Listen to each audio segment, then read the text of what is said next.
เขานี่ Very beautiful. Look at those. บอลปั่นไฟอยู่ของจากนี้นะกิจกรรมที่เขาเห็นนะแต่ทีมแลนด์เขาสิแบ่งออกขึ้นไปมื้อนี้ตะกี้เขาขึ้นว่าสิแลนด์จากนี้ขึ้นไปเขาก็เลยเปลี่ยนแผนว่าเป็นแลนด์จากบางเฮือเอาสิแบ่งเป็น2ทีมที่หนึ่งนี่เขาสิแลนด์จากเข้าโฮมกันอยู่เดินบ้านบางเฮือแล้วทีที่หนึ่งแลนด์ก่อนพอมันสิแลนด์ไกลบนชมวิวเดี๋ยวไปสิโค้งมา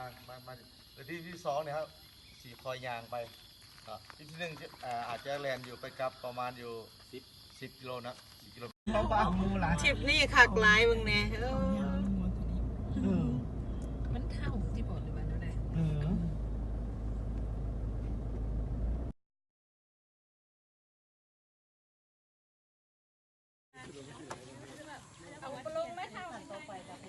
ฮะหมูศิลาขาเขาทายโอ้ยหั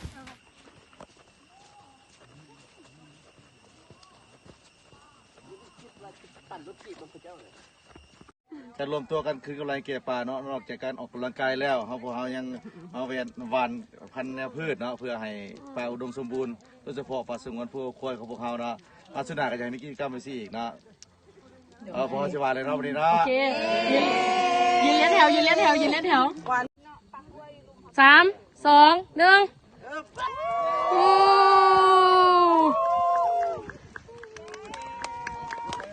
1ตบมือเด้